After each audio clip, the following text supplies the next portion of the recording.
In 1894, police arrested a man who ended up being considered America's first serial killer. H. Holmes wreaked havoc on multiple cities, destroyed a family, and did it all for money. What was left was over-exaggerated rumors of a murdered castle and conspiracy theories. Hello, welcome back to my channel where I deep dive into true crime, paranormal phenomena, cults, and history. Please like and subscribe.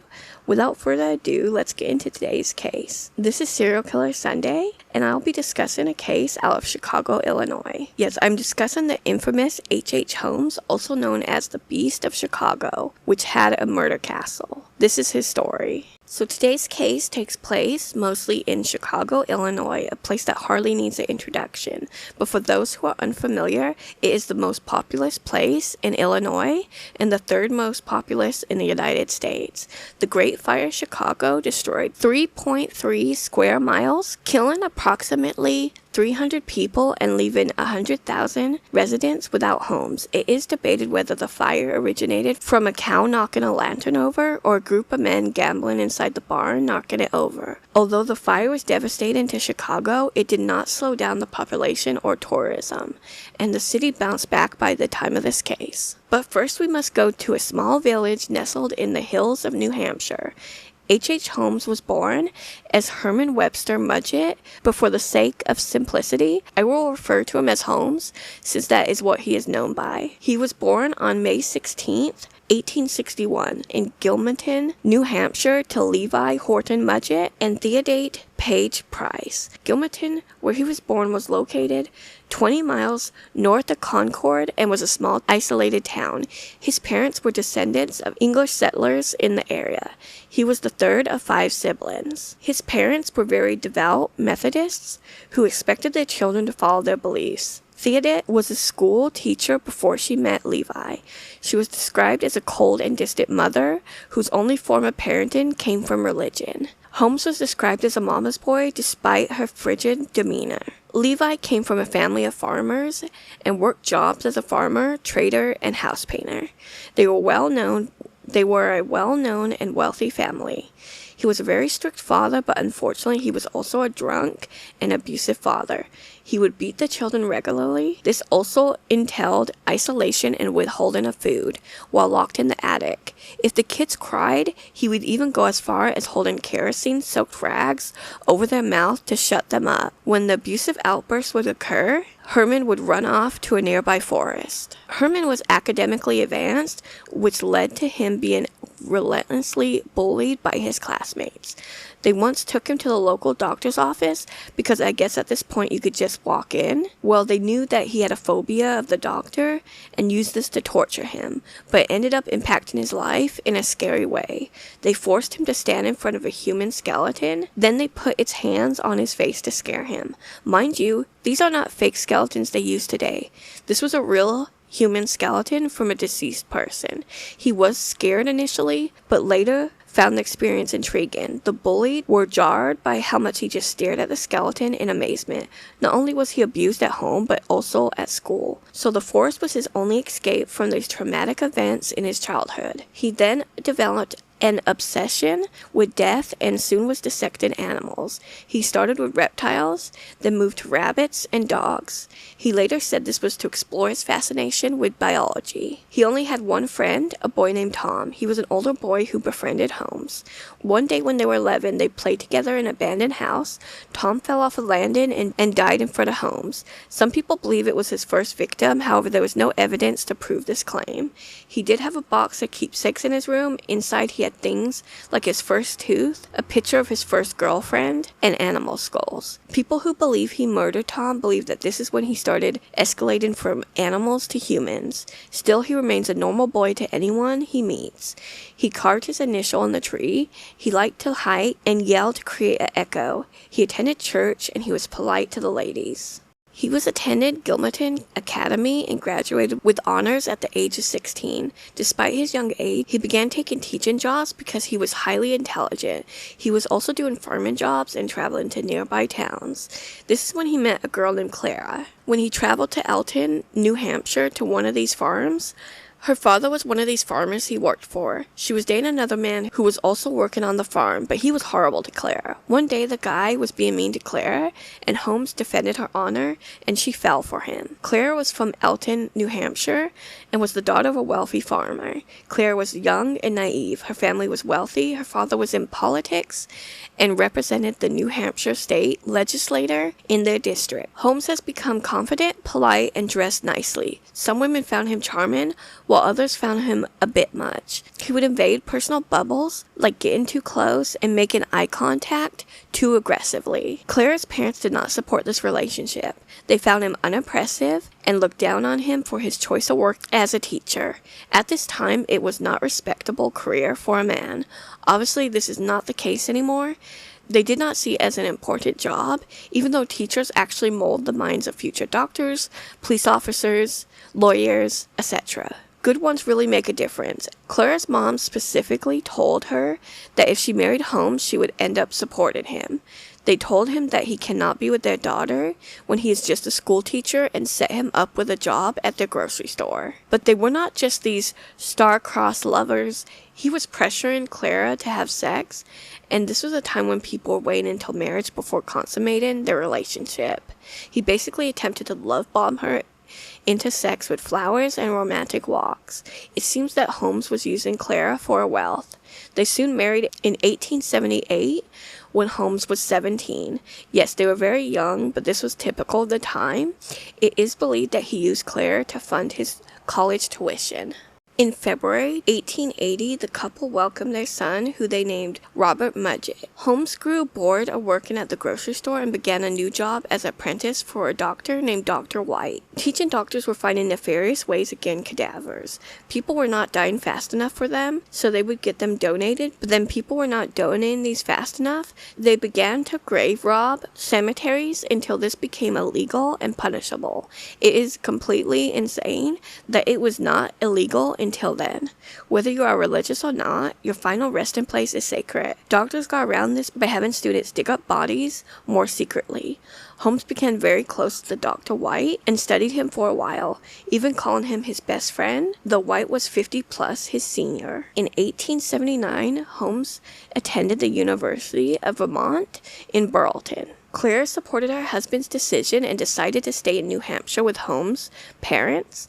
I'm not really sure why, as her family was wealthy. Maybe she just wanted to be near family. Holmes was staying in the home of Thomas Crosby and his wife. He roomed with a man named Fred Ingalls. He was also at college flirting with all these girls, and his roommate is bothered by it. He knew Holmes was married and agreed to keep it to himself. Still, he thought Holmes was a creep. Then Holmes started to make moves on his landlord's daughter, and he could not stay quiet any longer. Tension between the roommates escalated when Fred used his mustache wax, leading to an actual fistfight, which is wild. He also started each morning by having a glass of wine with an elderly widow. He could just sense that Holmes was shady. Another day, Fred smelled something gross, and I guess he investigated it. The housekeeper noticed he looked disturbed, so she checked out the smell, thinking it was just dirty laundry under his bed, but it was actually the corpse of a baby. It was used in class, and he ended up enjoying it, so he stole it and brought it home. After only a year, in 1882, he transferred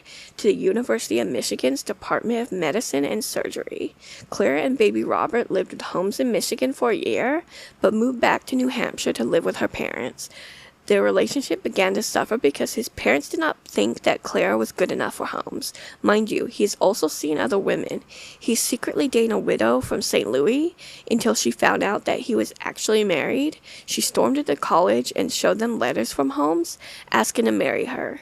He denied that was his handwriting and supplied handwriting samples that did not match the letters. The issue was dropped, and it did not affect his schooling. Once in college, he procured cadavers to study, dissect, and research. This was at a time when a student had to find their own cadavers. Teachers basically asked very few questions. Holmes, in particular, robbed graves and morgues and sold them and sold the bodies to medical schools and used them to get payouts from insurance companies. He would use fake aliases to name himself a beneficiary of a cadaver with a fake name. He would also disfigure the bodies so they were unrecognizable. Holmes let his mask slip in his marriage and became physically abusive. In 1884, after years of him going back and forth between their home and college, Clara left Holmes. She moved back to New Hampshire with her son and had little to no contact with him. Holmes would also visit them from time to time, but he would go longer and longer between visits and eventually quit seeing them altogether. I do not think they ever divorced legally. She was devastated, but honestly, she got lucky, given the horrible acts he would go on later to commit. The same year, his peers remembered his fascination with dissection far beyond curiosity. He lived on Cemetery Street and would visit a nearby cemetery with his teacher for fresh bodies. While attending college, he worked as a door-to-door salesman, but instead of reporting to his supervisor, he would pocket all his earnings. Holmes graduated despite earning mediocre marks in school. After graduation, he moved in with his family. Soon after, Holmes moved to Moores, New York, working as a teacher and a doctor. He would have had a hard time paying his rent and came up with the weirdest excuses. A young woman was teaching him French, but she ended the lessons saying that he had darkness and felt like he might commit murder. He continued the scams. There was a time when smallpox was a real affair. He would say he was from the Board of Health and had a vaccine for smallpox and said it was mandatory to receive. Now, his life here did not last long, as he soon was the topic of gossip. It was not long before a rumor spread that he had been seen with a little boy who disappeared. Holmes claimed that the boy went back home to Massachusetts. I'm not really sure why he was in New York away from his family, as there was never any explanation about that. No investigation ever took place. It is possible that it was just Robert visiting his father. The lack of visits may be due from withdrawing from his family. Holmes left New York for Philadelphia. He was hired at the Norristown State Hospital, formerly known as the State Lunatic Hospital. Norristown is located right outside of Philly. He worked as a keeper but quit a few days later. Holmes took a job at a Philadelphia drugstore, but trouble seemed to follow him and a boy died after purchasing medicine from the store. He denied causing the boy's death, but immediately left the state. This is when he changed his name from Herman Mudgett to Henry Howard Holmes. This was thought to avoid getting identified for his scams. He would marry women, swindle them out of their fortunes, and at one time, he had 3 wives in different cities. He created elaborate stories about how each wife left him to tell people. In 1887, Holmes married Myrta Belkap in Minneapolis, Minnesota. He met her while she worked as a clerk at a music store. He was employed at a drugstore at the time. He also rented a room from her parents. He was still legally married to Clara. He filed for divorce and claimed that she was unfaithful. His claims could not be proven, so they were dismissed. Clara unfortunately did not know about his filing, as it did not go very far. It was dismissed on June 4th, 1891, on the ground of, quote, want of persecution, unquote. This means that he was unable to move the case forward. Soon enough, Myrta found out that she was pregnant. She began working in the back room, handling the office work. She was not seeing her husband as much and was not working directly with customers. She was sort of isolated, so Myrta felt very lonely. Her parents, who lived back in Minnesota, moved to Willamette, a city 15 miles outside of Chicago, to be near their daughter and soon-to-be grandchild. Holmes and Myrta had a daughter, Lucy Theodette Holmes, on July 4th, 1889, in Chicago. He lived with his wife and his daughter for a while. However, Holmes, being Holmes, could not remain faithful, as he began seeing a woman named Wilhelmina Williams, or Minnie. He introduced Minnie as his wife in May 1893. We'll circle back around to Minnie shortly, but first I'm going to discuss the infamous murder castle. Holmes relocated to Chicago in 1885 or 1886. I've seen both dates in different sources.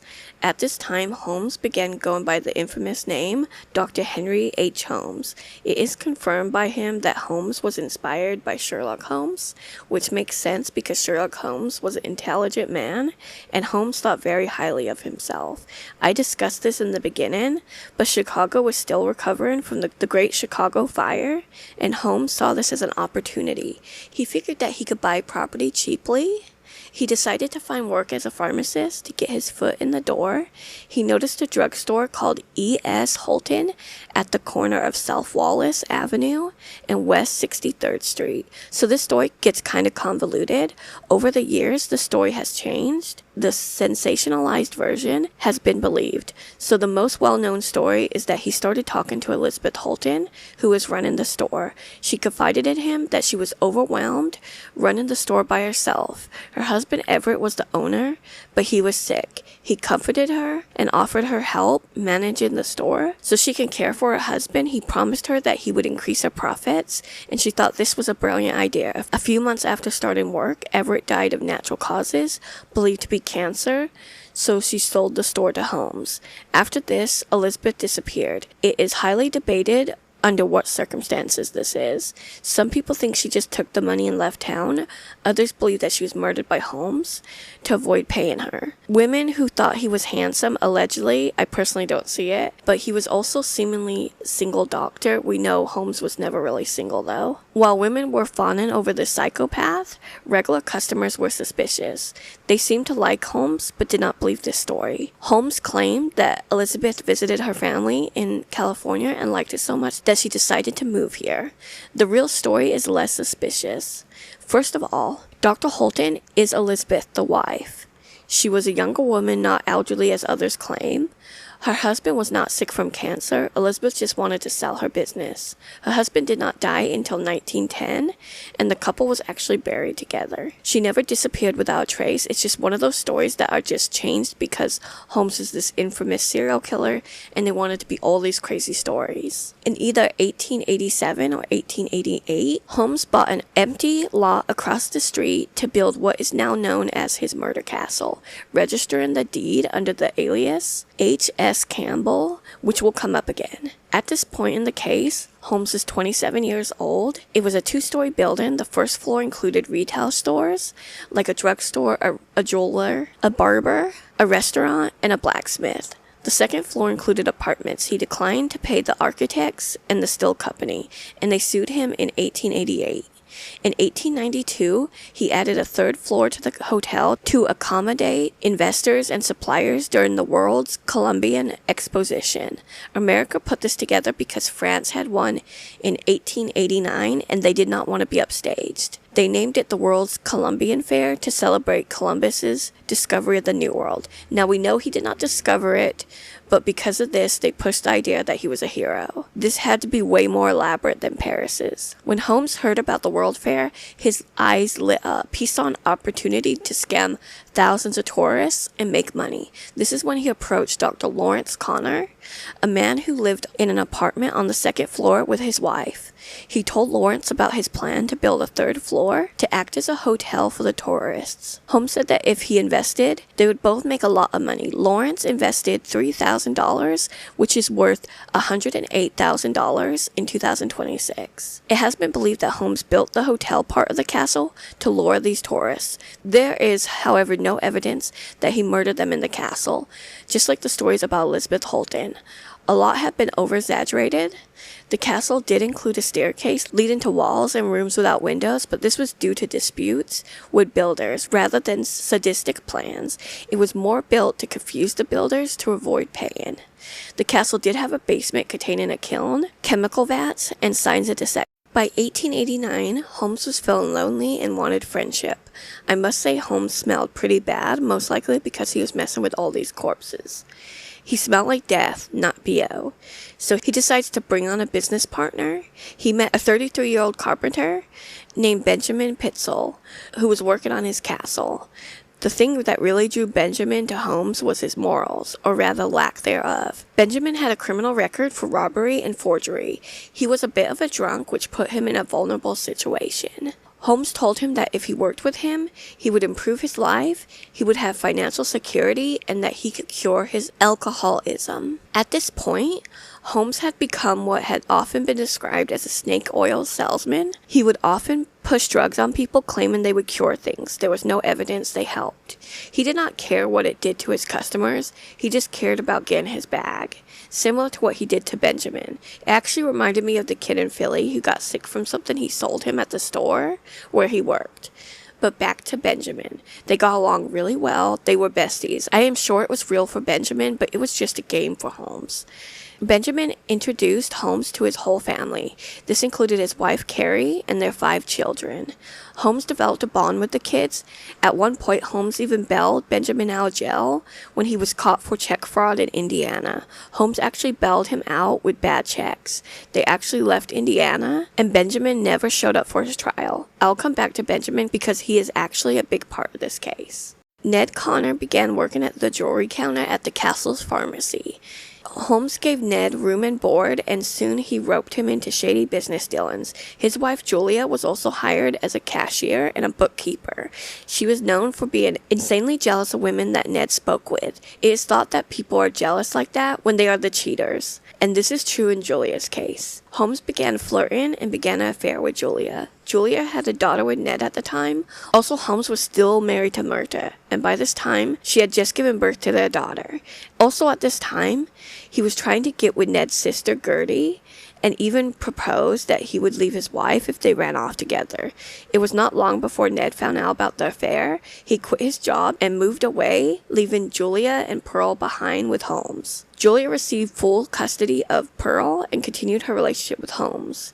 Around this time, Julia learned she's pregnant, presumably with Holmes' baby. On December 13, 1890, Julia gave Holmes a promissory note for $1,942, most likely to make her a part owner or to invest in one of his ideas. She made a few payments. Holmes ended up suing for unpaid payments. She was still living in the castle. Other tenants heard them arguing as it seemed like she was catching on to his schemes. In July 1891, Julia went to a man named Patrick's farm. He was a handyman of the castle, sort of Holmes' lackey. Well, his daughter was Pearl's age, and so Julie and Pearl went to his farm in Michigan for a play date. Patrick and his daughter, Clara, went to the castle for Christmas, but Julia and Pearl were nowhere to be seen. Clara asked where Pearl was. Holmes said that Julia got married and they moved away. In fact, no one has seen them since December 24th, 1891. Julia was friends with another family in the building, the Crows, and saw them on Christmas Eve to help decorate their tree. She told them that they were going to South Dakota for her sister's wedding, but she would not be gone long. They gave Pearl a doll, and Julia said that she would stop by for Christmas, but never showed up. She thought she had heard them one day, but they never came by, and it turns out it was a whole-ass new family that moved in. The family told her that the apartment was left as is. The dining room table was set. Their possessions, including clothes, were still there. There was a weird moment when Mr. Doyle noticed a doll on the floor and Holmes kicked it under the bed. He told people that her sister was sick and she left to take care of her. No surprise, but Isabella, Julia's sister, was never sick. She had her wedding on December 31st, but Julia never made it, and her family never heard from her since December. They received a letter saying that she was leaving town because she was afraid Ned would take Pearl, but it is believed that Holmes said it to stop people from looking for her. Holmes claimed that they left early for a planned trip to Iowa. He said that she came back to tell her friends and neighbors that she was moving back to Iowa, but none of them confirmed this. He changed his story to saying that she performed an abortion on herself, but that does not explain what happened to Pearl. He later told his lawyer he killed them, but there was no evidence, and they were never found. It is believed that he talked her into an abortion that he would perform even though he was inexperienced. She agreed reluctantly, and then he put chloroform on a rag, but instead of taking it off right away, he poured more and more chloroform while it was on her face. so she most likely tried to fight him off but eventually died. He most likely got her to agree by saying that if she did this, he would marry her. Then he went to Pearl's room and he did the same to her. Once dead, he called a man named Charles Chappell.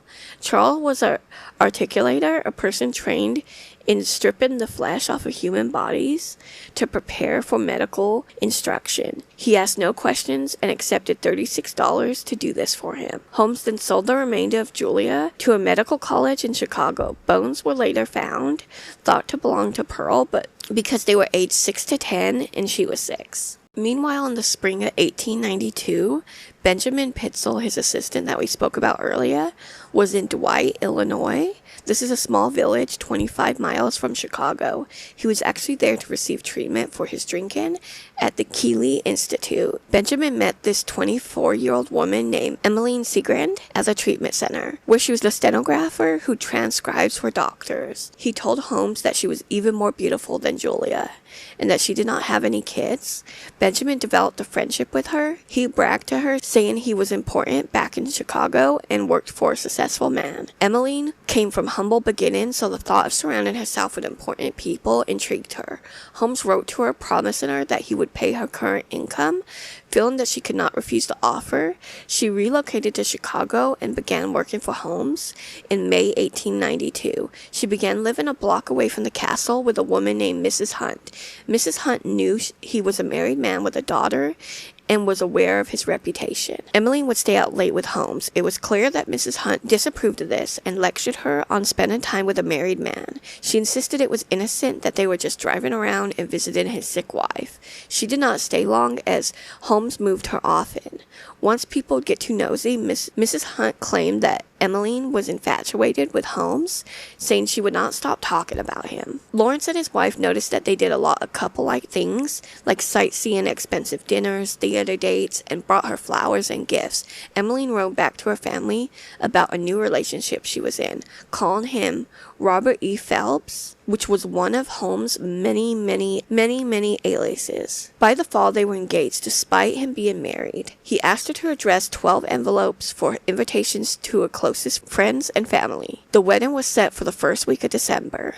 On December 6, 1892, she visited the Lawrences to give them a Christmas gift, as she was going back to Indiana to visit family for Christmas. This was the last time she was seen. Holmes said that she left to get married. Mrs. Lawrence also asked if she was quitting her job at the castle, and she got uncomfortable and said maybe. The theory is that they were working in his office. He asked her to get papers from the vault and closed it in on her.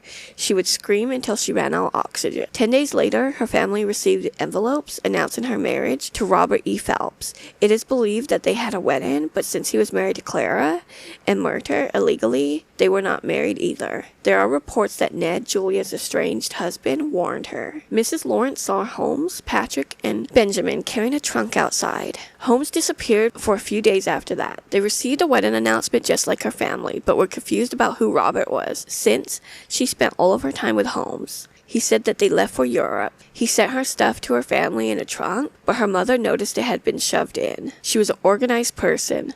Well, they got suspicious after receiving a typed letter saying Robert has a drinking and a gambling problem, and they're in Europe getting him help. A couple weeks after her disappearance, a medical school received the skeleton of a 20-year-old female.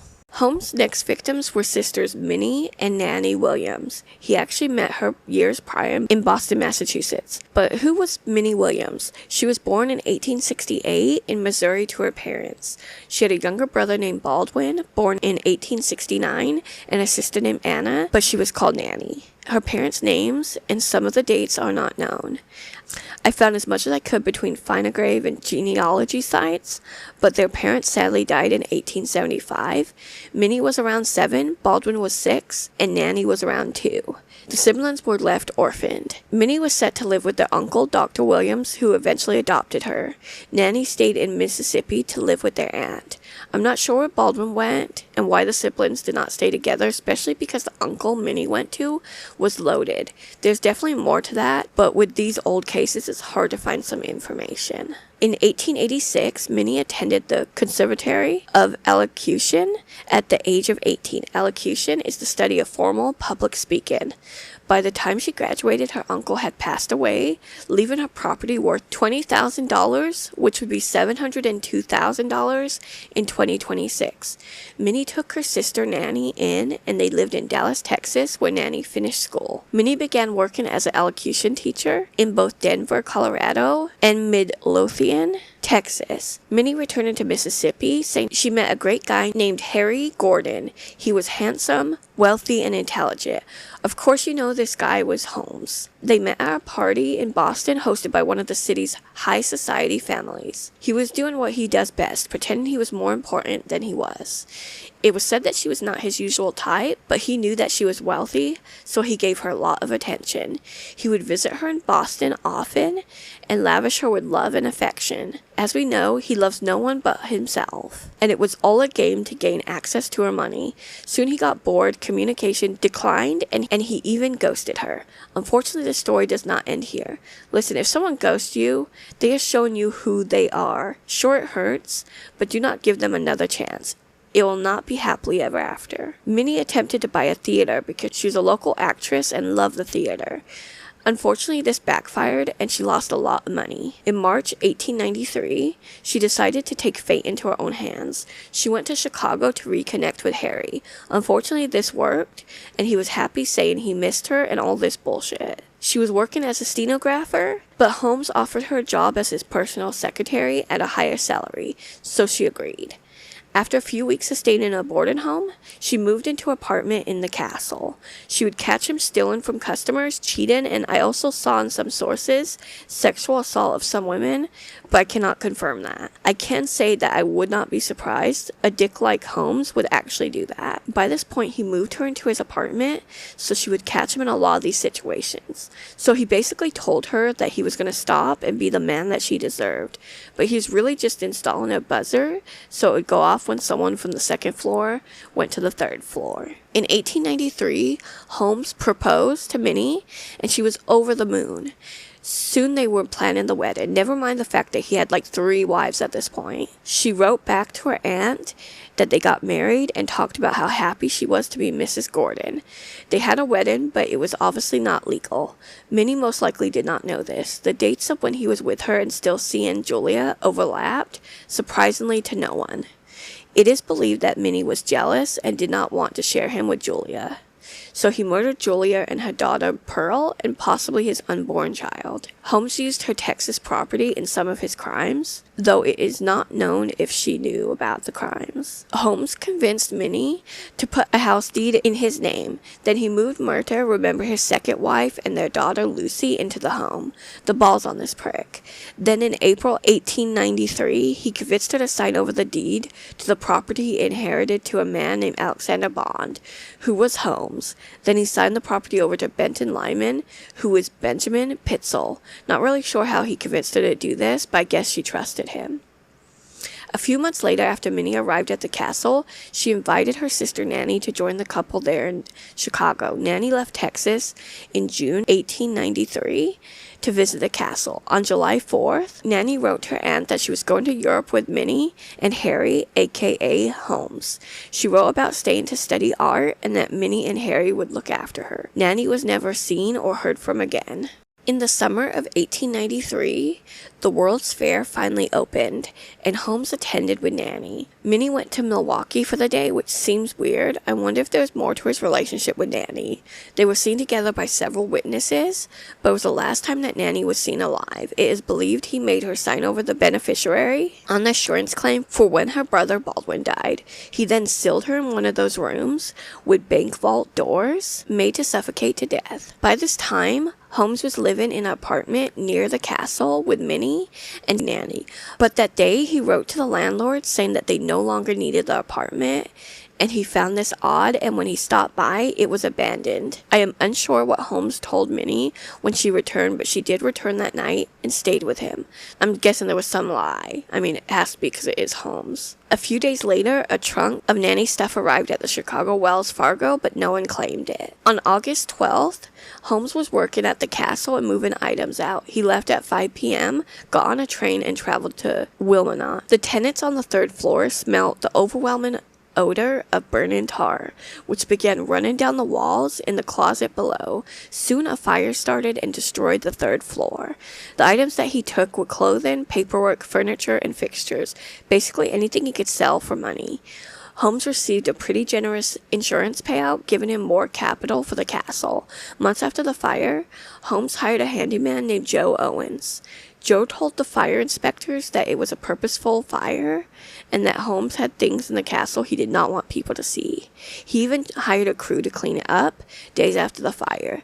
They threw debris off the roof and into a neighboring home owned by John S. Nichols.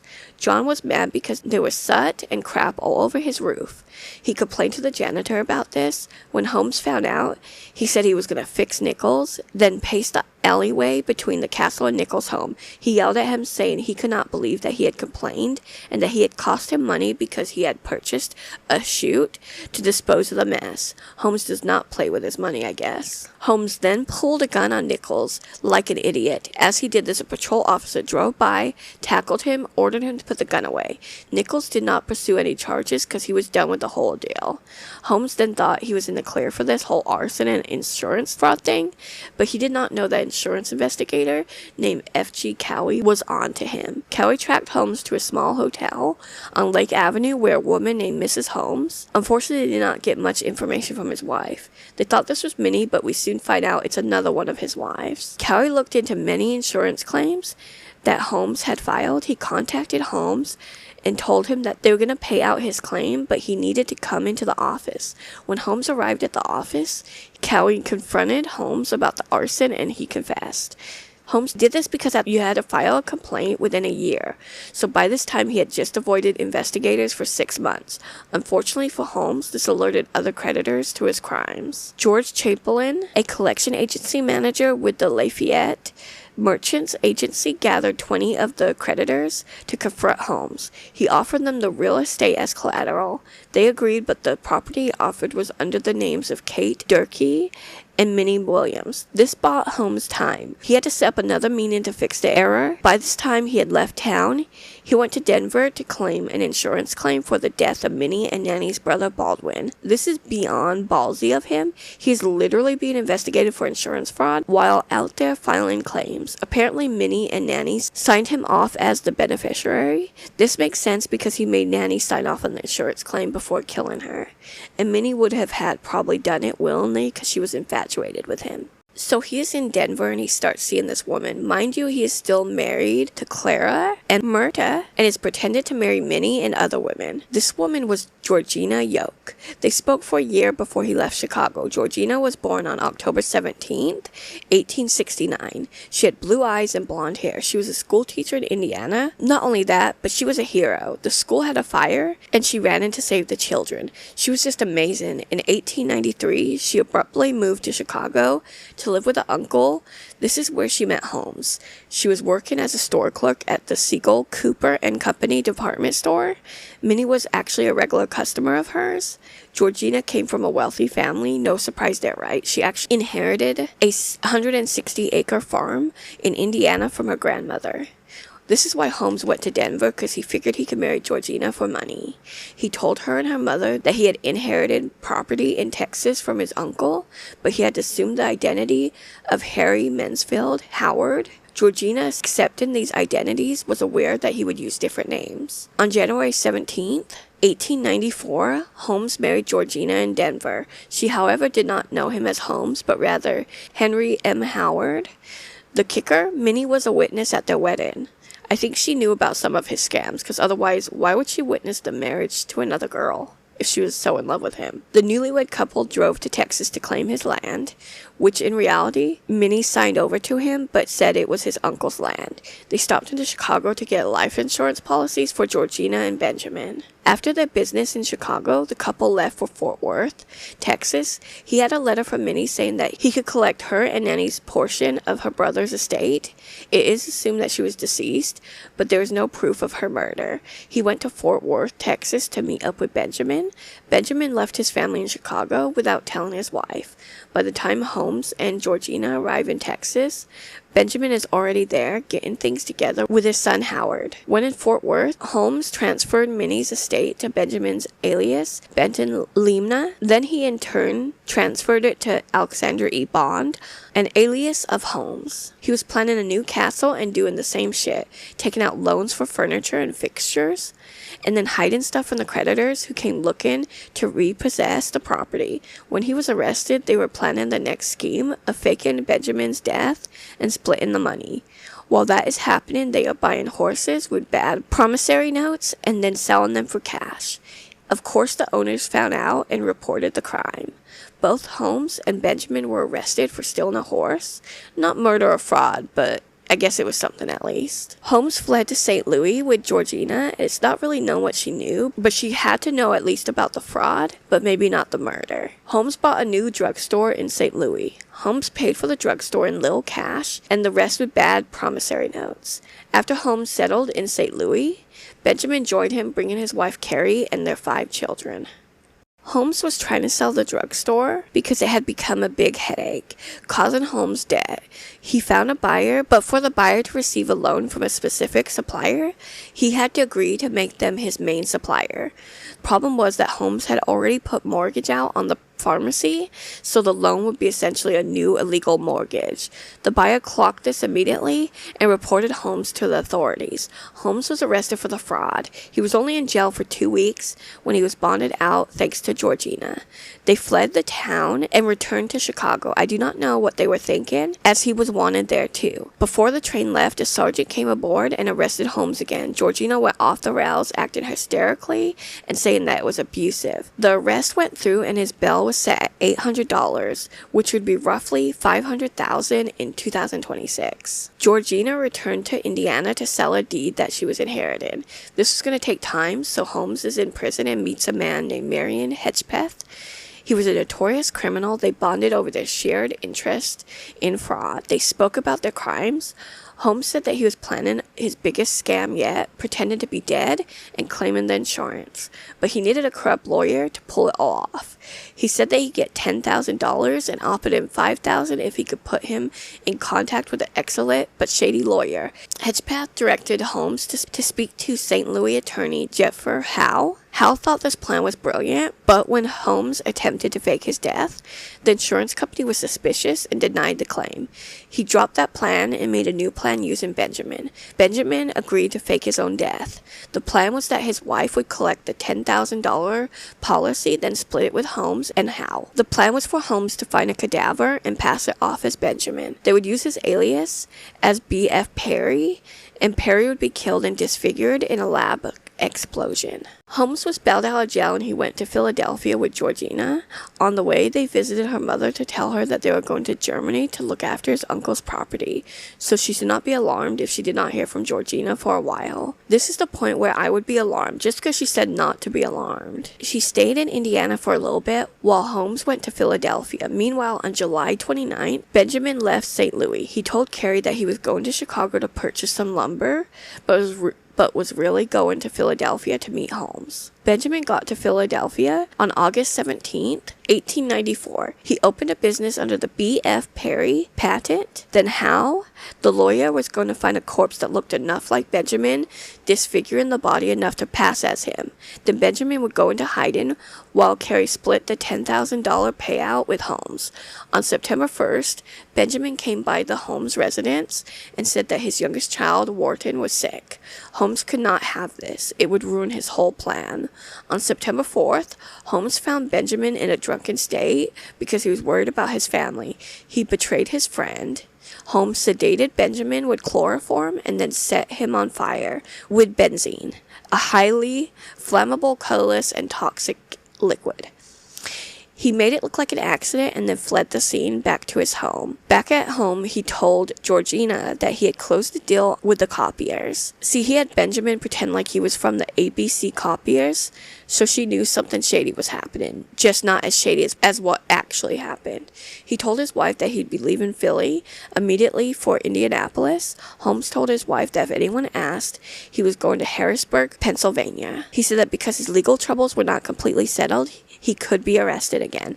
I guess she bought this BS because they boarded a train and headed towards Indianapolis at 10:25 p.m. that night. Meanwhile, back in Philly at B.F. Perry, a local inventor called Eugene Smith came to visit B.F. Perry, which remember was Benjamin. They spoke a few times earlier about getting some of his inventions patented through Benjamin's company. I feel bad for this fellow because he was really excited about possibly getting some of his ideas patented, but then he discovered Benjamin's body. So on the morning of September 4th, Eugene tried to enter the office, but it was locked, which is weird because it was supposed to be open. Eugene was worried about Benjamin, so he called the police to see what was going on. Officer George Lewis arrived at the scene and agreed that it was weird, so he broke it down. This is when he found Benjamin's decomposing body on the second floor of the apartment. Benjamin, or B.F. Perry, was last seen alive on September 1st by a delivery boy bringing him a message from Carrie saying that their son was ill. Benjamin was discovered laying on his back with his right hand over his heart and blood on his head. It was believed that he was holding benzene in his right hand and was lighting his pipe when an explosion happened. This scene, however, did not work with that theory. Dr. William Scott saw that Benjamin's face was discolored and distorted. His tongue was swollen and sticking out of his mouth. Red fluid was coming out of his mouth, and if pressure was applied to his stomach or chest, the fluid would continue to flow more rapidly. There was also a strong, horrible odor. This did not fit as an accident. Scott also said that the room looked staged, not like a real explosion. Continued the autopsy, he found that his stomach showed no signs of irritation, meaning it was put in his body after he died. So he was sure that it was foul play, not just an accident. This was taken to court to find the cause of death, but they found out that his cause of death was inhalation of fumes or from some poison, but unknown how. Benjamin's body remained at the morgue for a few days. Unfortunately, no one knew he was Benjamin, as he was using the alias B.F. Perry, so he was never claimed. He eventually was buried in an unmarked grave. As this happened, Holmes was on his way from Indianapolis to St. Louis. He was headed there to meet up with Benjamin's wife, Carrie. Remember, she thought Benjamin was faking his death to get life insurance? But by the time he got to Carrie, she heard the news that Benjamin was dead and was distraught. Holmes told Carrie that Benjamin was actually alive. He said that this was part of the plan, and he was just hiding until he got the money. He then was like, someone has to go to Philly and claim his body. She's a little unsure about traveling because her son was still sick. Holmes did not want her to go because she would probably clock that it was really Benjamin. Holmes convinced Carrie to send her daughter Alice. He said that she could stay with his cousin, Minnie Williams. Yeah, that Minnie Williams. She was not aware that she was his fake wife, who is now deceased. Holmes got his lawyer Howe to draw up a power of attorney to claim the insurance policy. Fidelity Insurance Company received a telegram that B.F. Perry was actually Benjamin Pietzel. With the policy at $10,000, they looked into it closely before paying it out. This is when they see there's a second person in the policy, H.H. Holmes. Yeah, this idiot used his real name, or the name he usually goes by. They attempted to find Holmes and saw that he was married to Myrta. Remember her? They sent her a letter. She then contacted Holmes, who contacted Fidelity Insurance. They said that they needed a family member with him, and he was like, that's fine.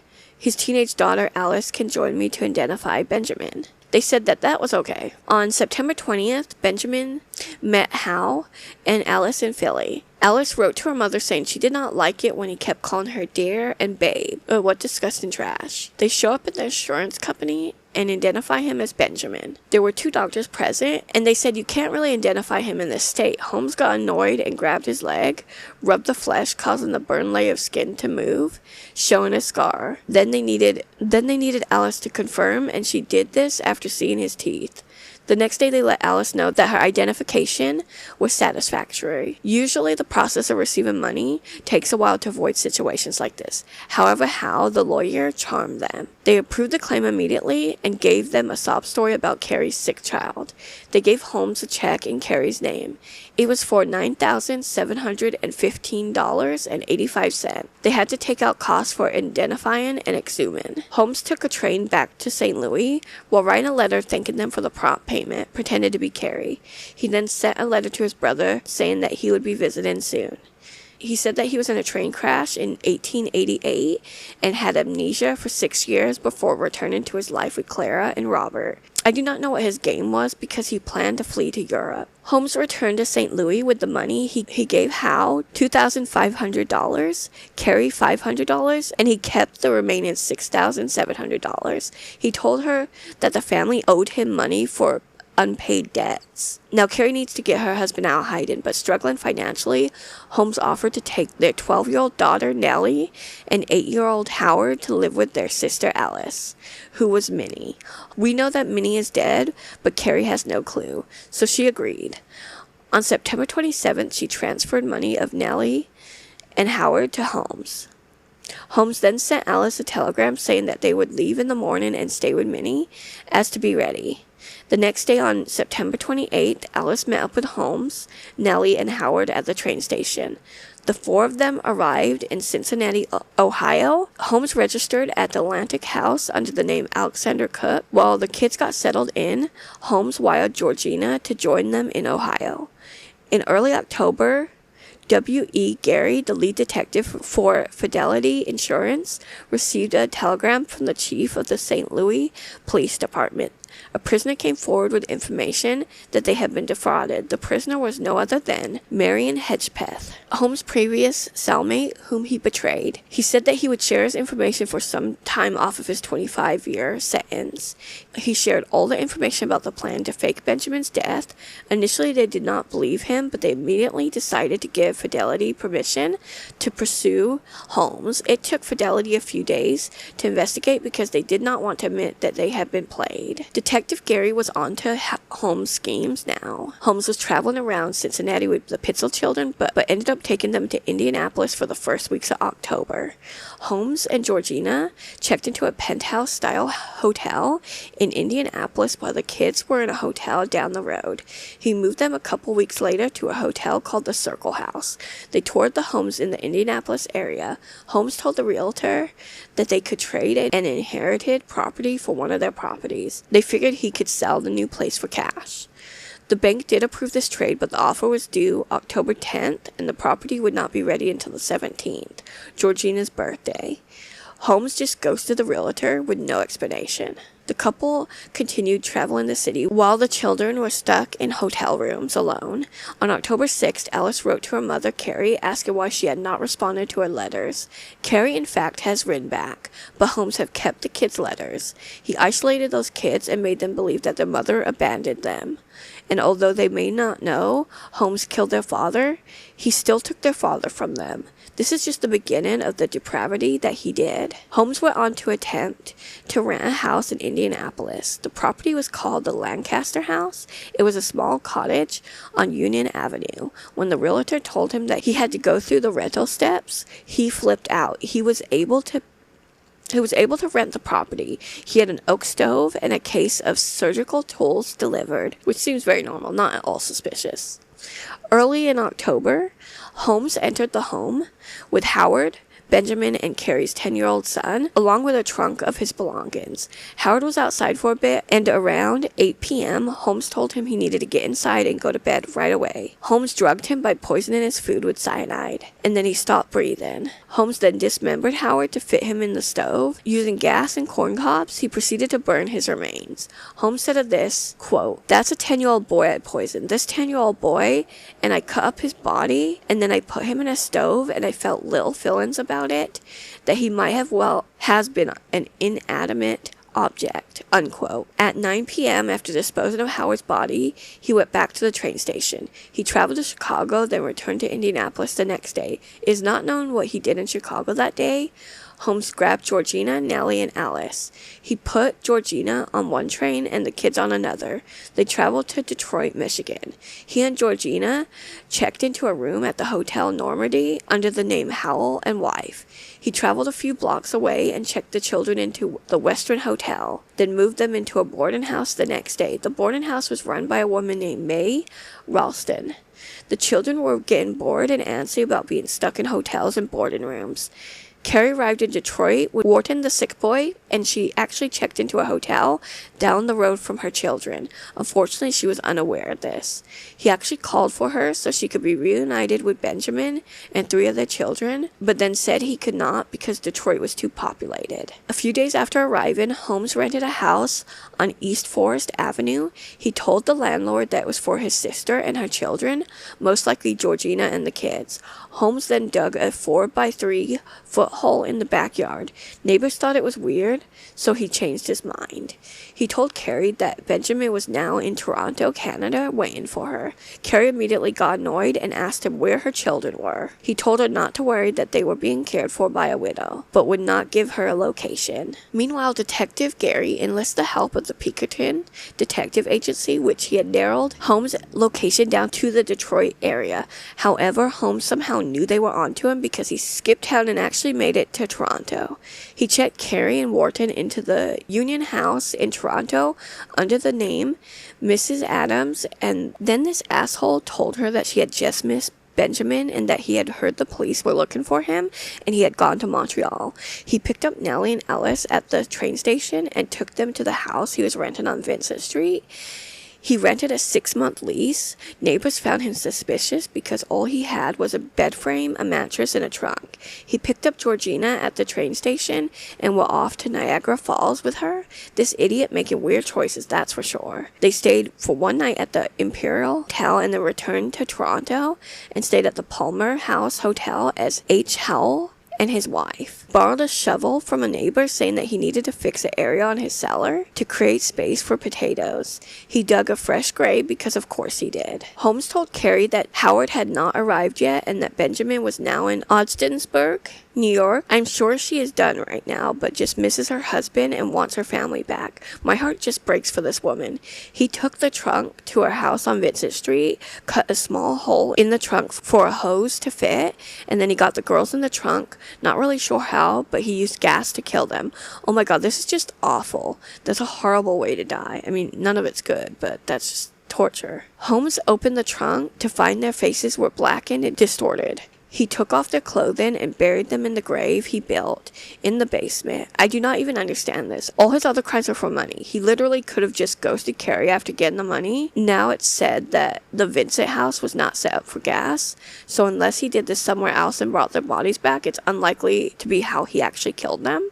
It's believed he poisoned them like Howard. The following day, Holmes returned the shovel to the neighbor, then hid the clothing on their property and the chimney. He attempted to start a fire and burned their belongings, but he packed the chimney too tightly and the clothing was still there after the fire went out. He was unaware of this information though. He also left behind several of Alice's belongings, including her bag.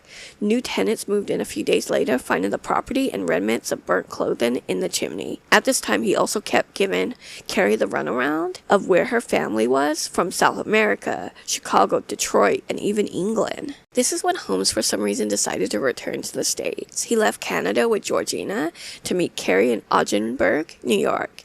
Now, he said the town is too small and everyone is in your business, but Burleson, Vermont would be better. I think she knew he was full of crap, but loved and missed her husband. Carrie had an older daughter named Desi who was 16. Holmes told Carrie and Desi that Benjamin was now in Montreal. Holmes knew that Detective Gary was on to him. He did not know about Pinkerton, but he wanted to get out of there. On November 5th, he put Carrie up in a hotel in Burleson and took $1,000 from Georgiana, and then when he went back home to Gilmerton, New Hampshire, he told Georgiana that he needed the money because he had to travel for a business meeting in Kingston. When Holmes arrived in Gilmerton, he visited his OG wife, Clara, and their son, Robert. He told his brother that he had amnesia, so I'm thinking that he gave her the same story. He said that he got married without knowing who he was and regained his memory a few weeks ago and wanted to return to his old life. Likely story, as he is now hiding from the police. Clara seemed to welcome him back, which is wild to me. He only lasted a little bit before leaving on a train again. Holmes sent a telegram to his most recent wife, Georgiana, who was in New York. He told her to meet him in Boston. He met Georgiana at the train station on November 13th. They checked into the Adams house under the names of Mr. and Mrs. Howell. They checked into a boarding house the next day as Holmes decided he would be staying for a long time. Fortunately, this would not be in the stars for Holmes. Detective Gary and detectives from the Pinkerton agency tracked him back down to Boston. They filed a report with a local Boston Police Department. Unfortunately, they did not think that the warrant for the fraud he committed in Philly was enough. They thought he'd be released immediately, allowing him to flee. What we know about Holmes is he loves to flee. Gary actually made a contact with Fort Worth and obtained a warrant for his horse theft charge, which is a more serious charge. On November 17th, 1894, Holmes wanted to get some air, so he went on a little walk. At some point, these killers think that they'll just never get caught. They get cocky and let the egos make decisions that catch them out. So he's walking, and all of a sudden, he's surrounded by 3 officers from Boston and 1 from Pinkerton. They told him to freeze and come with them and answer some questions. He begins to act innocent and confused about why they needed to speak with him. He even tried that "I had amnesia" BS that he told Clara and his family. Once at the station, he also was confronted by an agent for Fidelity Mutual about faking the death of Benjamin Pietzel. This man was called Forrest Perry. Benjamin actually thought he was off the hook because they did not mention murder. He confessed to the insurance fraud. He told them that he and Benjamin had rented a house in Philly, and he left Benjamin there while he went to New York to retrieve a body similar to Benjamin's from a doctor friend.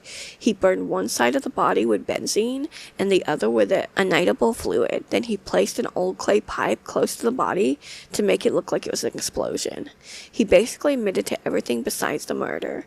He said that he was in cahoots with Benjamin and Carrie and that he was still alive. And the last time he saw him was in Detroit 3 weeks prior. He also said that he accompanied the Pietzel children until he got to Cincinnati when he was going to hand them over to Benjamin, but he did not feel comfortable because Benjamin was drinking a lot. He said after compromise, Benjamin took Howard and he took Nellie and Alice. He was essentially trying to cover all of his bases. This is when detectives asked, how did he lay the body flat in the trunk? See, Benjamin's body was found laying flat, so he could have been in a trunk or he would have been doubled over. They were not buying his story and were sure he murdered Benjamin. 2 days later, they actually arrested Carrie. Poor Carrie. I know she agreed to insurance fraud, but they had 5 kids. Her husband was an alcoholic and into shady business. I am sure she saw this as her only option. She was waiting in Burlington for her husband, hoping this would be the time that she finally found him. She's interrogated, but being very invasive. But I'm sure she was terrified and just depressed. She also at this point did not know her husband was dead, so I'm sure she just wanted to protect him. She denied knowing about the scheme, which made the police more suspicious about her. They only thought that she was in on the fraud scheme, not the murder. They were more focused on Hal. Remember him? He was the shady lawyer helping Holmes. On November 20th, he was arrested at his St. Louis home for being a fugitive of justice. He released a statement saying, quote, "I do not believe that a fraud has been committed. I believe that the body identified by Pietzel's 15-year-old daughter was that of her father. The marks of identification was perfect as to how helm his death. I cannot say, but if a fraud has been committed, I'm anxious to have it investigated." Unquote. Funny how he suddenly cares when he's facing jail time. On November 19th, Holmes and Hal were both indicted for conspiracy to cheat and defraud the Fidelity Mutual Company. They were awarded a third conspirator, Charles A. Pietzel, but this was later dropped because it was just one of Benjamin's aliases. They were extradited to Philly the following day. Investigators determined that Holmes never passed the children off to Benjamin since he was dead. They had to figure out where Alice, Nellie, and Howard Pietzel were. He was also being investigated for schemes he ran across the United States and Canada, and many people came forward saying that they were scammed by Holmes. This is when he also got connected to Minnie and Nannie. If you remember, Nannie's trunk was left at the Wells Fargo in Chicago when it was unclaimed for months. They sent it back to her aunt in Texas when she could not get a hold of her niece. Texas investigators went to Chicago to look for Nannie. Holmes said that he was with his first wife when he met and fell in love with Minnie. He bought her a furnished apartment. Her older sister, Nannie, would come visit. Nannie's actually the younger sister, but anyway, he came home to find Nannie deceased. His story is that Minnie hit her on the head with a stool, killing her because she was jealous of Holmes and Nannie. He tried to blame a lot on Minnie because it is not like she can defend herself. He said that all he did was put Nannie's body in a trunk along with the stones and sank it into the lake. He then said that he took over her property and Benjamin and he gave her the money to move to Europe. Holmes changed his story many times, from them both alive to how they died. I'm not going to get into each one or we'd be here for days. In 1895, Holmes is in jail and the police continue to investigate where the children may be. This is when they learn about the many aliases and different movements. This is when they found a small tin full of letters.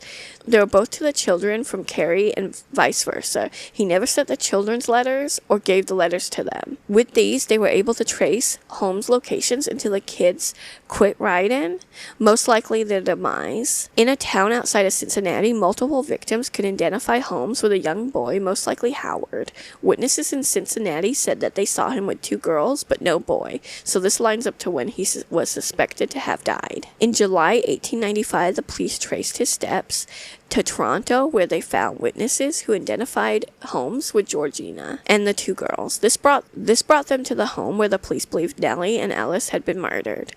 There were an older couple and an adult son residing there. They told the couple that they had reason to believe that 2 young girls were murdered there and asked them to look around. The couple said a lot of debris was left in the house, so it was not surprising. But they got under the house with the son's help and then determined that Holmes did not rent this house. While this was happening, Holmes was tried for the conspiracy charges in Philly. Holmes pleaded guilty to the charges but refused to give the location of the Pietzel children. Police took him back to prison. A few days passed and police in Toronto finally came upon a property called the Vincent House.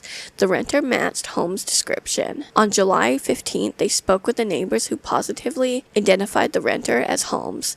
He said that he was renting it for his sister, who is newly widowed. He's also confirmed that he had 2 girls with him, but he did not get a good look at them. Then he told them about Holmes borrowing the shovel. Police then obtained permission to search the house.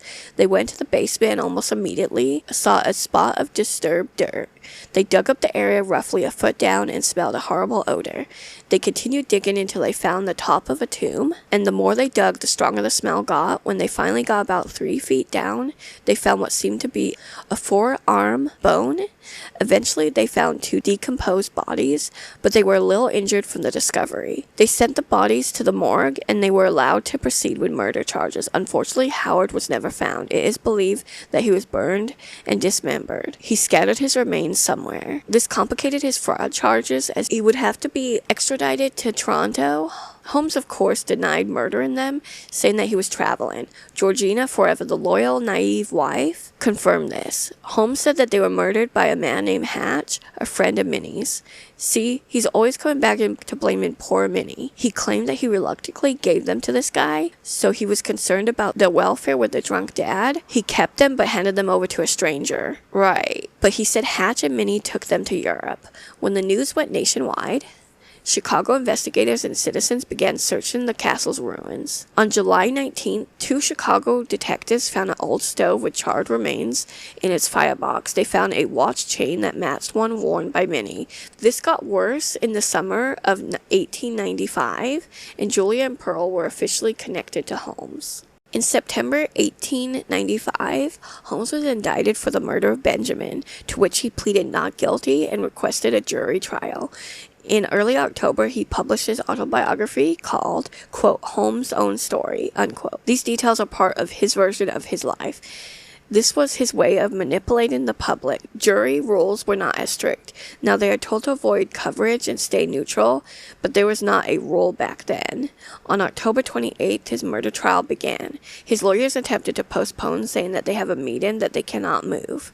The judge was not having this and threatened sanctions if they left the courtroom. Holmes, being a narcissist, acted like he was a lawyer. They basically sat back and let him do his thing. District Attorney George Graham also called many witnesses and surviving family as evidence. Holmes accused the DA of restricting him from seeing his wife, Georgiana. Eugene Smith, who found Benjamin's body, testified. Holmes asked about Benjamin's drinking. Eugene said that he was only conducting business with Benjamin and he did not know about his personal life. He did not even know his real name. He said that he was sober when they interacted with one another. When this was not going Holmes' way, he demanded that the witnesses be removed, but the judge denied this request. His second confession was read aloud to the jury, saying Benjamin died by suicide. Carrie and Desi Pietzel testified. This was the most incriminating testimony of the trial. She talked about the letters and how she had to live with the fact that her kids died, thinking that she did not care about them. The jury went to deliberate and did so until 9 p.m. Holmes was found guilty on the murder of Benjamin Pietzel on November 30th. He returned to the court for sentencing. The lawyers sought a new trial because he was unprepared to defend himself. The judge denied this. Luckily, Holmes was sentenced to death by hanging. He did manage to receive a appeal trial on February 3rd. He attempted to get the testimonies, including Georgianna, thrown out. He tried to argue it was privileged, but since their marriage was not legal, as he was already married, the judge overruled it. The court upheld his conviction. On May 7th, 1896, Holmes' execution was set to occur. At this point, Holmes gave up plain innocent and confessed to hundreds of murders. He confessed to Julia and Pearl, Connor, Emeline, Minnie, and Nannie Williams, Benjamin and the 3 Pietzel children, and 18 random murders we'll shortly discuss. On May 7th, 1876, Holmes was taken from his cell to the gallows. When he asked if he had any last words, he said, quote, "Gentlemen, of course, have very few words to say. In fact, I would make no statement at this time except that by not speaking, I would appear inquis in life and my execution. I only want to say that the extent of my wrongdoings in taking human life consisted of the deaths of 2 women that died at my hands as a result of criminal operations. I wish to also state, however, so there will be no misunderstanding. Hereafter, I am not guilty of taking the life of any of the Pietzel family, the 3 children, or the father Benjamin Pietzel, of whose death I am now convicted, and which I am today to be hanged. That is all." Unquote. At 10:12 a.m., the hood was placed over Holmes' head, the lever was pulled, and he was dropped 5 feet. However, his neck did not break like it was supposed to. His body twisted, his legs swayed, and he attempted to break the rope with his fingers until he finally stopped moving. This was about 15 minutes, so a very intense death. I've spoken about this, but I'm usually against the death penalty in most cases, but he was a really shitty person with no ounce of care or even for his own family, so good riddance, and I'm glad he was tortured. He was in the news for a total of 30 minutes before they cut him down. He was put into a coffin which was placed in cement, then had cement poured over the top. This was actually at his behest because he did not want to be disturbed by people. Oh, kind of like he did to people. The audacity. He was laid to rest at Holy Cross Cemetery, right side of Philly, in a vault. Holmes was not only seen as a serial killer, but a serial confessor. He actually confessed to 27 murders, but only 8 were confirmed. I'll discuss those first. The confirmed ones were Emily Van Tessel, Minnie and Nannie Williams, Charles Cole, and Benjamin and his children Alice, Nellie, and Howard. It is also probable that he murdered a woman named Virginia Anna Betts. He has close to 20 that were either unconfirmed or completely disproven. This brings us to a man named Jeff Mudgett. If you remember, Mudgett is Holmes' real last name. This makes Jeff his great-great-great-great-grandson. He is a lawyer. Jeff is convinced that Holmes is actually Jack the Ripper. His theory is mainly based on a letter that he found from Holmes. The letter that he uses for reference is one that Holmes wrote in 1888. In the letter, he spoke about how much he wanted to go to London. The handwriting, in Jeff's opinion, matched Jack's handwriting. Holmes and Jack's handwriting was matched up to 97%. That is pretty high. The other piece of evidence is that Scotland Yard believed that Jack the Ripper was around 5'7" and in his late 20s to early 30s. They also believed that Jack was a doctor. Holmes was an average build, 34 years of age at the time of execution, and as we know, has medical experience. He was believed to have visited London in 1888, which matches up with Jack the Ripper. The description of Jack could be off, as there was no CCTV and the lights were dimmed at the time, so the few people who might have witnessed Jack could be mistaken. There is a composite sketch which again could be inaccurate, but people thought it looked similar to Holmes. There's certainly some similarities, but I don't think it looks close enough. Holmes was exhumed. This is because Jeff Mudgett demanded that he be DNA tested to prove that he was Jack the Ripper. Remember, the coffin was covered in concrete. While they got through the concrete, his body was preserved. His clothes and even his mustache were in very good condition. It was believed for decades that he could have escaped his death penalty, maybe put another inmate in his place, and was never buried there. If Cena's body did not disprove this, his DNA proved he was indeed Holmes. I'm going to start off my final thoughts by addressing the Jack the Ripper theory. I honestly find this hard to believe. Jack the Ripper attacked sex workers and completely moved their insides. He specifically had anger towards women. Holmes committed his murders purely out of greed. He did not care if they were a woman, a man, or a child. Are we supposed to believe that he went to England, killed random sex workers, then came back and killed for money? Holmes was mild compared to Jack. Don't get me wrong, what he did was horrendous, but Jack was completely vicious. The motives are just too different for me. I like to leave these videos with a little bit of advice. This case is difficult because what are you supposed to do? Not trust anybody in your life? The biggest lesson is the way insurance is handled. I think if Holmes tried his scams today, he would have been found long before he murdered anyone. I know that this is a case focused on the killer, so I want to bring the attention back to the victims. Julia and Pearl Connor, Minnie and Nannie Williams, Emeline Cigrand, and Benjamin and his children Alice, Nellie, and Howard. Do you think Holmes had as many victims as he said? I want to know your opinion, but please be respectful. If you are a judgmental dick, you will be removed and blocked. Comment, subscribe, and like. If you have any future cases you'd like me to cover, please request a case in my form in the description box. Join me next time when I discuss the disappearance of a young woman who disappeared on a cruise. Until next time, stay curious, cautious, and safe. Bye.